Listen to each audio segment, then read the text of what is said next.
You welcome, please, Eddie Murphy.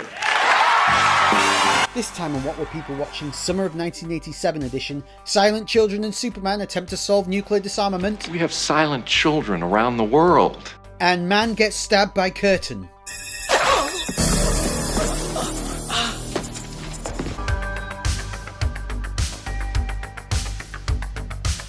May.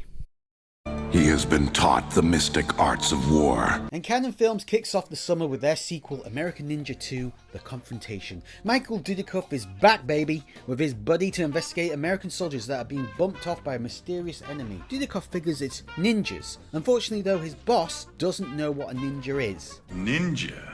What the hell are ninja? Their boss doesn't like him. In fact, nobody in this US base they're stationed at seems to be very happy with their presence there. They mock them over everything.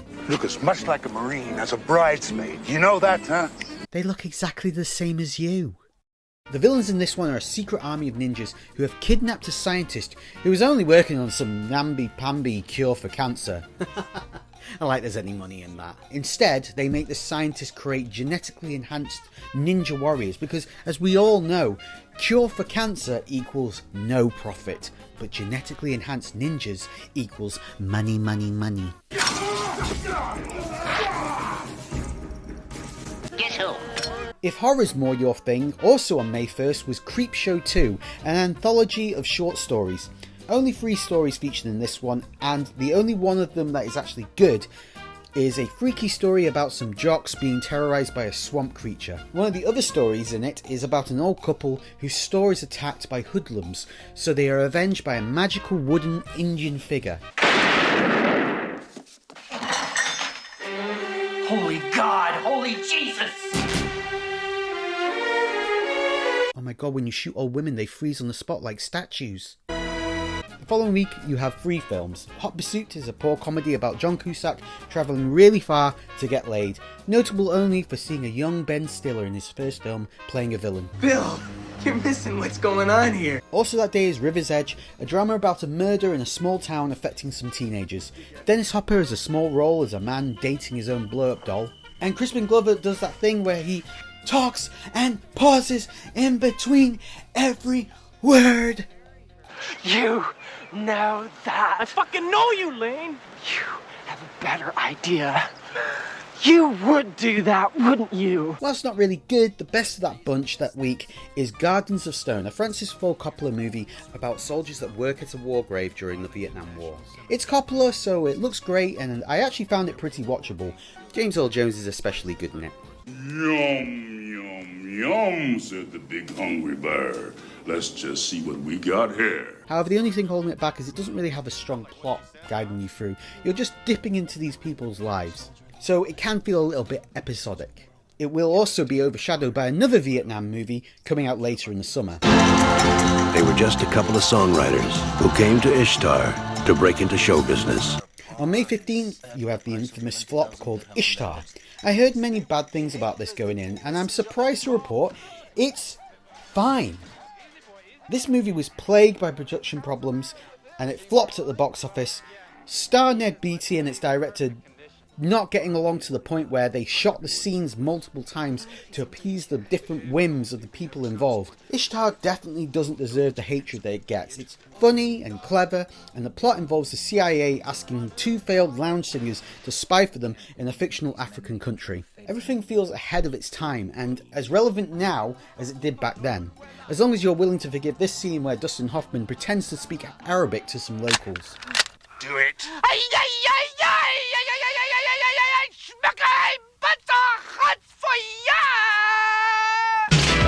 Axel Foley is back. Who is he? I'd say he's a cop. This is a Detroit badge. What the hell are you doing in Beverly Hills? I'm going deep under. May 20th sees a big hitter arrive. It's our first big blockbuster success of the summer. It's Beverly Hills Cop II. Despite not being as well received as the first one, it made lots of money, and I have just as much love of it as the first one. Director Tony Scott upping the visuals and action in this one. Ending the month is kids movie Earnest Goes to Camp on May 22nd, or Jim Varney Falls Down a Lot. There was a lot of Earnest movies back then during this period. Luckily most of them don't come out in the summer, so I won't actually have to watch many of them. But I want to take a few minutes to talk about this next movie, Amazing Grace and Chuck. This film tells the 100% untrue story about a kid who decides to protest nuclear weapons around the world by refusing to play his Little League baseball game. What triggers this protest is the fact the kid visits his local nuclear missile silo on a school trip. God, when I was a kid, all we went to was museums or the library. Alright kids, have you got your permission slips to go visit NORAD? Whilst in the top secret missile silo, an employee tells him about the horrors of dying in a nuclear blast, which leads to the kid refusing to play baseball. Somehow this story gets out and leads to prominent athletes quitting their jobs. There's this 12-year-old kid in Montana named Chuck Murdoch.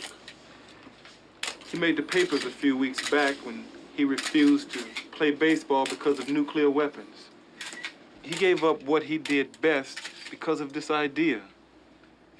I couldn't believe it, but he's real. I met him. And in the most unrealistic turn of events, these athletes then move in with the kid's family. You're staying? Here in Livingston? With you. One of the basketball players called Mr. Amazing moves in with the kid and plays with him and goes running with him and takes him out for lunch on his own, looking lovingly at him. But this leads to a backlash from people who are mad at the kid and the athletes protesting, which leads to people counter-protesting them and fighting in the street. As the film goes on, it becomes this teary-eyed melodrama where the powers that be assassinate one of the main characters for his protest.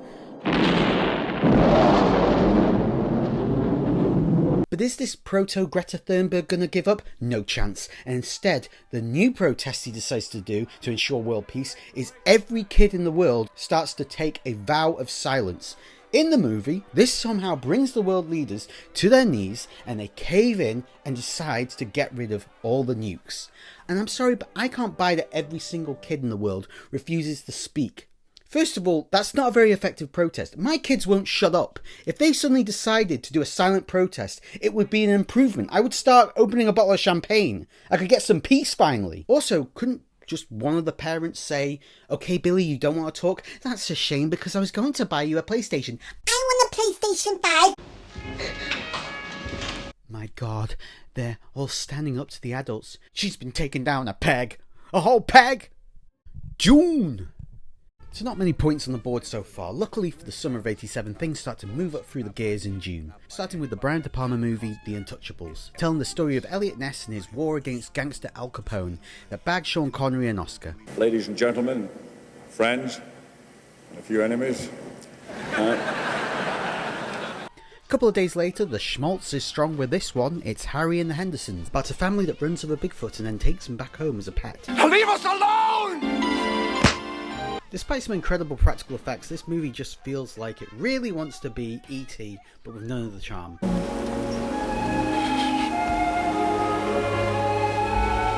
Remember, Elliot, I'll be right here.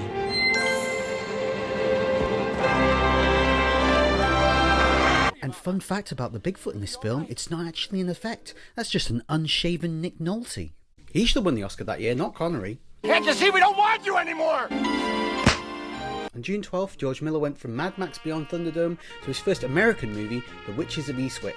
Based on a popular book from the 80s, it tells the story of three witches creating the perfect man who arrives in town, impregnates all three of them, and then makes all their problems go away. I'm toying with calling this underrated. It has some great visuals and a great cast. The film had a bunch of production problems, but this is par for course with any movie that involves the infamous producer John Peters. First of all, I'm not a good reader, number one. Number two, everyone sometimes reads things differently.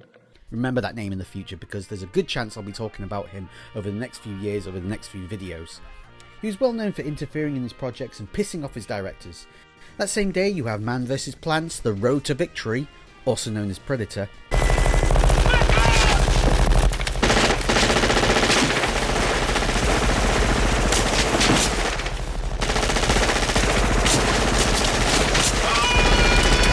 John McTiernan made a big step up from his terrible artsy-fartsy debut Nomads to this classic sci-fi action film. C.D. Bales had a small problem. They said it was big, but I didn't expect it to be big.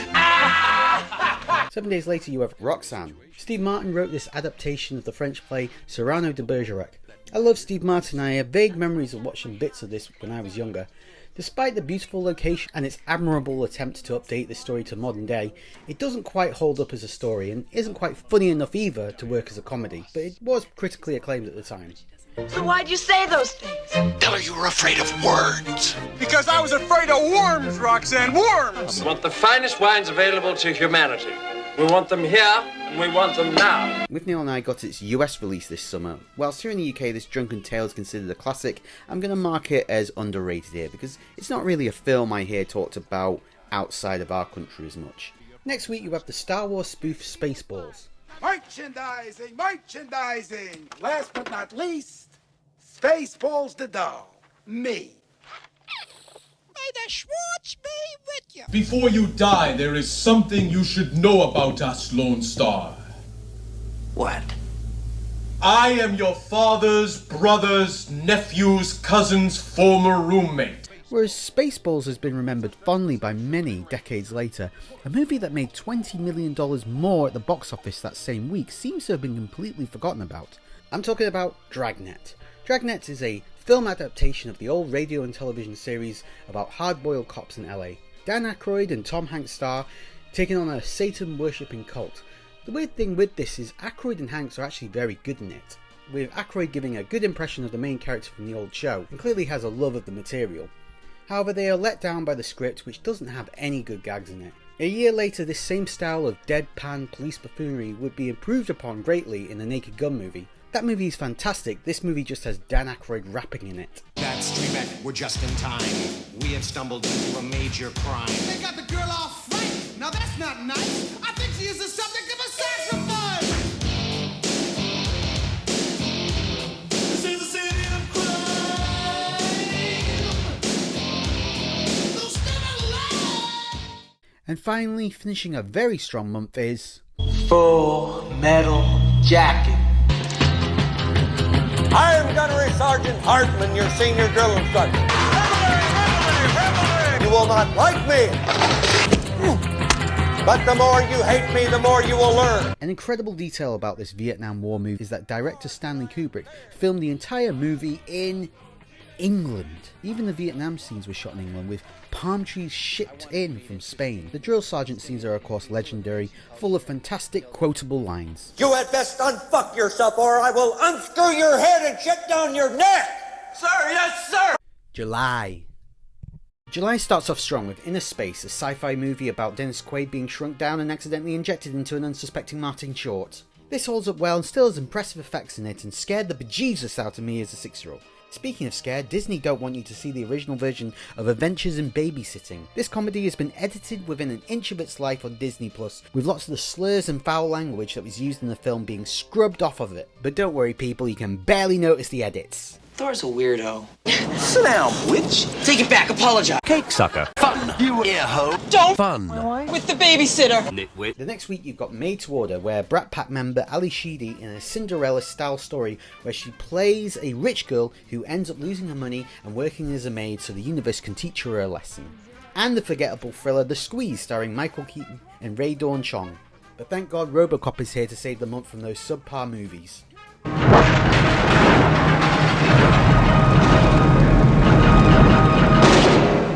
Robocop, the future of law enforcement. By 1987, the Jaws franchise was on life support. A bad omen for the films was this scene in Jaws 3D where the Fonz water skied over the shark.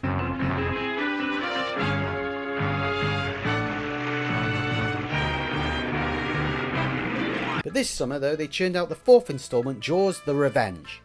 Whilst it's fun to watch with a few beers, does feature Michael Caine, and some of the acting is okay in it, the movie has a huge weight dragging it down into the depths. Namely, the implication in the story that the shark in this one is killing off members of the Brody family as an act of revenge for the past. Jaws, The Revenge. This time, it's personal. Presumably the shark in this one is related to the shark from the first film. I am your father's brother's nephew's cousin's former roommate. Ellen Brody from the first one is back and seeing her family members being picked off one by one by the vengeful shark. As a result, she's developed some sort of Jedi mind powers that allow her to sense when the shark is nearby. I sense something, a presence I've not felt since... She also informs us that Roy Schneider's character from the first film died of fear from sharks. Can't believe that voodoo. Sharks don't commit murder, they don't pick out a person. It picked out Sean. It killed your father. Dad died from a heart attack. He died from fear. The fear of it killed him. Mom. I'm guessing you saw a photo of a shark and a copy of National Geographic and had a heart attack. You're next! They lazily repeat moments from the first film, and Ellen manages to kill the shark by stabbing it with a ship. So in 1987, grannies freeze when you shoot them, and sharks explode when you stab them. Got it. Come to think of it, I stole a shark's parking space the other day. I hope he doesn't hold it against me. You're all the same. Complain. Oh, shit. Maybe seeing Jaws of the Revenge made me lower my standards because I happen to actually enjoy the comedy Summer School out the next week. It's formulaic, but Mark Harmon and Kirstie Alley make a cute couple in this film about teaching troubled kids in the summer months. Jaws wasn't the only franchise to die this month in its fourth instalment. There was also Superman 4, The Quest for Peace. Christopher Reeve returned as Supes. Sadly, this was made though by Cannon Films, who slashed the budget down again and again, leading to an infamously wonky looking film. Oh, that somebody brought it in. We bought it cheap. I know you did, I've seen your special effects.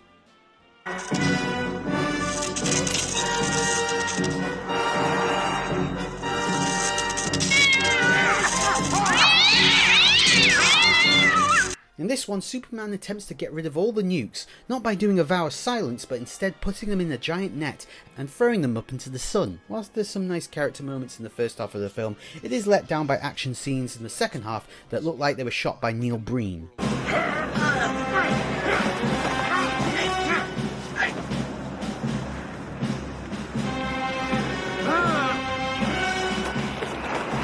Who am I? What am I?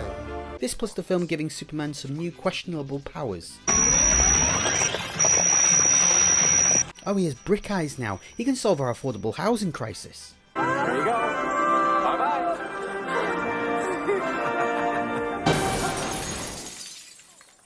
La Bamba is a solid music biopic about Richie Valdez, a 50s rock and roll singer who gets haunted by nightmares of a plane crashing on top of him.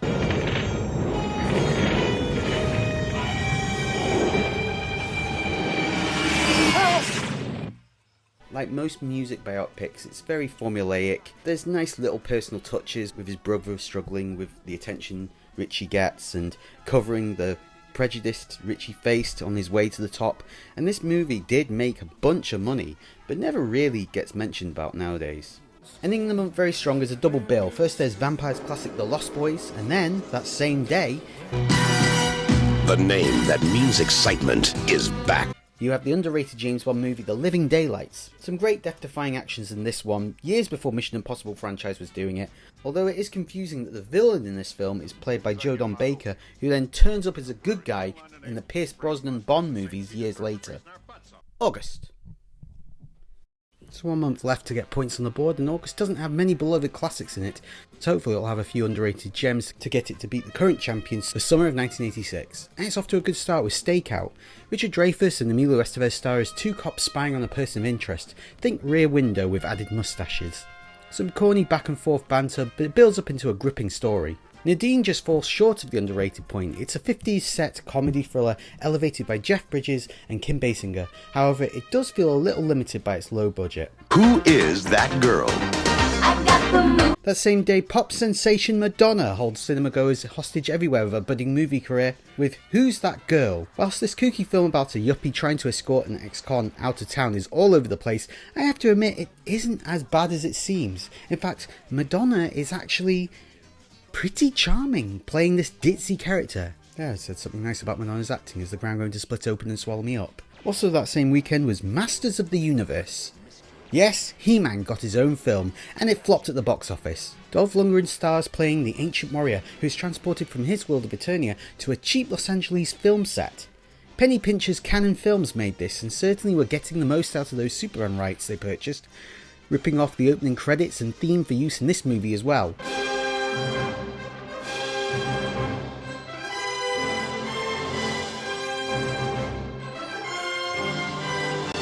In fact, bizarrely, this film got $5 million more for its budget than Superman 4 did. And yet, despite being one of the most expensive movies canon films ever made, Masters of the Universe still somehow looks like the entire film was shot in a dark alley. It feels like the pitch meeting for this was, right, you've got some costumes, 2 sets and a young Courtney Cox. Go make a generic adventure film. Have you assembled the mercenaries? Here and awaiting your command. Blade. Laser. Blazer. Next week, and it's No Way Out. No, it's not a WWE pay-per-view, it's the next Kevin Costner vehicle. Costner plays a Navy officer who must look into the suspicious death of a woman connected to a politician. At times, Costner's character seems completely out of depth with the entire investigation, running around like an idiot asking questions. What did they find? What do you got here? What is this? What's that? Look at these goons. But actually, this turns into a very satisfying thriller that's worth a watch. There's a monster in my closet. Ooh, look at that big, scary monster! I'd heard a lot about Monster Squad going into it. This has become something of a cult movie in certain corners, with its tale of Dracula assembling his own horror movie Avengers of creatures such as Frankenstein and Swamp Thing, etc. Despite some genuinely clever moments, the film is hamstrung by the dumb decision by the producers to cut down the entire runtime to just 82 minutes, which makes it feel like it's over before it's even started to begin. It's a ghost car! August 23rd sees classic Dirty Dancing released.